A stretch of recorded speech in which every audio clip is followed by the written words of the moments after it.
लेसा में 1 नवंबर से लागू हो रही वर्टिकल व्यवस्था को उपभोक्ताओं के लिए बेहतर बताते हुए मध्यांचल की प्रबंध निदेशक रिया केजरीवाल ने कहा कि इस नई व्यवस्था के लागू होने के बाद बिजली उपभोक्ताओं को विभिन्न कार्यों का समाधान एक ही पटल पर हो जाएगा। अभी तक उपभोक्ताओं को अलग अलग कार्यों के लिए काफी परेशान होना पड़ रहा था। शिकायतों के निस्तारण के लिए अभी तक सिर्फ 1912 हेल्पलाइन थी, लेकिन नई वर्टिकल व्यवस्था से 21 स्थानों पर हेल्प डेस्क स्थापित की जाएगी। इससे उपभोक्ताओं की शिकायत का निस्तारण आसानी से होगा।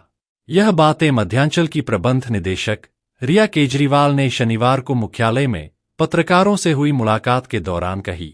उन्होंने कहा कि कुछ लोग वर्टिकल व्यवस्था को निजीकरण से जोड़कर भ्रमित करने का काम कर रहे हैं, लेकिन इस नई व्यवस्था से न तो बिजली उपभोक्ता का कोई नुकसान होगा और किसी भी अभियंता व कर्मचारी का अहित होगा। उन्होंने कहा कि लेसा में वर्टिकल व्यवस्था से कोई भी पद समाप्त नहीं होंगे।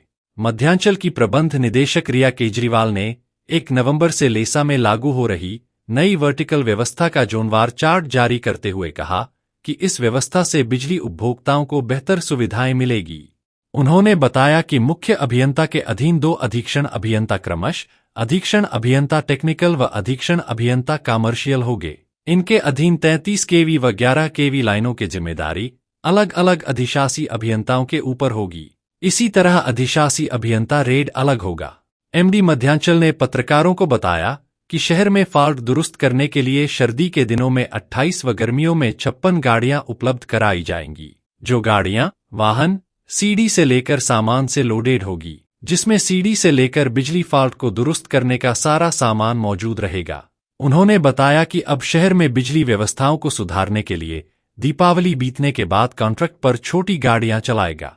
लेसा के इस प्रस्ताव को यूपीपीसीएल से फाइनल मंजूरी मिल गई है। वर्टिकल सिस्टम लागू होने के साथ ही इन गाड़ियों में लाइनमैन के सुरक्षा उपकरण, एबीसी केबल के बंडल, सीडी और बिजली फॉल्ट बनाए जाने के दौरान आने वाले तमाम सामान को लोड करके रखा जाएगा। इन गाड़ियों में 3 कर्मचारी मौजूद रहेंगे। इन गाड़ियों में उपभोक्ताओं को दी जाने वाली सुविधाओं को भी प्रिंट कराया जाएगा।